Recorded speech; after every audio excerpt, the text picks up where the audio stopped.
One of the best ways to repair a doorknob-sized hole in drywall is called a hot patch.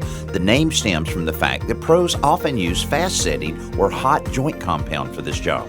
First, you'll need to cut out the damaged area by tracing around it with something square, like this coaster, to create clean lines. Next, cut all the way through the drywall along these lines with a utility knife and remove the damaged drywall.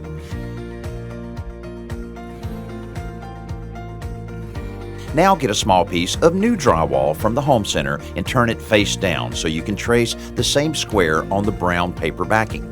Position it 2 inches from the edges in one corner and draw 2 more straight lines the same distance away on the other 2 sides. Score these outer lines with a knife and snap the drywall cleanly along them. You'll have to slice the paper facing on the other side to finish out the cut. Now you have an 8-inch square of drywall with a 4-inch square drawn in the center. Use a ruler or a straight edge. Extend each side of the smaller square out to the edge of the piece and score along it with a knife. When all 4 lines are scored, snap them all at one time.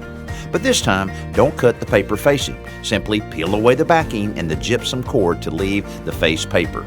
Do this slowly so you do not damage the face paper. The result is a 4-inch drywall square with an attached 2-inch paper border. Now apply a generous amount of joint compound around the hole in the wall and carefully press the repair piece into the hole. Next, use a drywall knife to press the paper border into the joint compound. Pull from the center of the repair outward to squeeze out the excess joint compound.